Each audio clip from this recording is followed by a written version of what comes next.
Bonjour, et bien après avoir revu les notions sur les signaux périodiques et le spectre, je vous propose de faire une première application. C'est parti!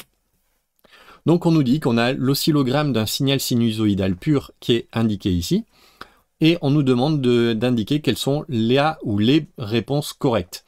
Donc première chose, on nous dit la période du signal est de 2 millisecondes. Donc vous vous souvenez, pour voir la période d'un signal, le plus simple, c'est de regarder entre deux valeurs minimum successives ou deux valeurs maximum successives.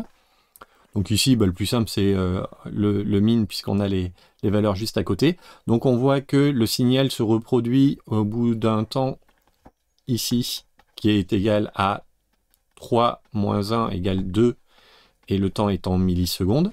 Donc la période est égale à 2 millisecondes. Donc la première réponse est OK. Ensuite, on nous dit que la fréquence on nous demande si la fréquence du fondamental est de 2 kHz. Donc là, la fréquence du fondamental, c'est la fréquence du signal lui-même. Donc il faut qu'on calcule la fréquence. La fréquence, c'est l'inverse de la période, 1 sur t, ce qui nous fait 1 sur 2. Et attention, ici, on est en millisecondes, donc il ne faut pas oublier la puissance de 10.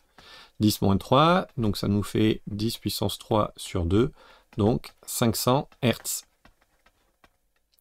Voilà, on nous parlait de 2 kHz, donc la réponse 2 n'est pas bonne. La proposition 2 n'est pas bonne. Ensuite, pour la question 3, on nous dit que le spectre de ce signal est composé de 5 raies. Or, on nous dit ici qu'on a un signal sinusoïdal pur. Donc, vous vous souvenez, si on représente en fréquence un signal sinusoïdal, on a ici une seule raie à la fréquence de notre fondamental, à la fréquence de notre signal, celle du sinusoïdal. Et éventuellement, si on a une valeur moyenne qui est non nulle, on peut avoir une deuxième raie. Sauf qu'ici, on voit que notre signal il est bien centré sur 0. Donc ça veut dire qu'on n'a pas de composante continue, donc on a une seule raie. Une seule raie qui est la raie à la fréquence de notre signal. Donc ici, f égale 500 Hz. Hop, donc, comme on nous demandait si le spectre était composé de 5 raies, la réponse est non, donc la proposition 3 est KO. Et enfin, on nous demande si on peut exprimer le signal sous la forme u de t égale 5 plus 5 fois sinus 2000 fois pi fois t. Donc, petit rappel, un signal u de t, il est égal à la valeur moyenne, quand il est périodique, valeur moyenne plus l'amplitude fois sinus. Ensuite, suivant le rang, donc n fois 2pi fois la fréquence du fondamental ou la fréquence du signal, fois t.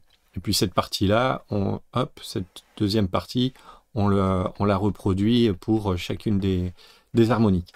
Donc ici, on a vu, on n'a pas de valeur moyenne. Ensuite, on n'a pas non plus d'harmonique, on n'a qu'une seule raie. Donc on a u de t, qui est égal à l'amplitude. Donc, voyons voir l'amplitude.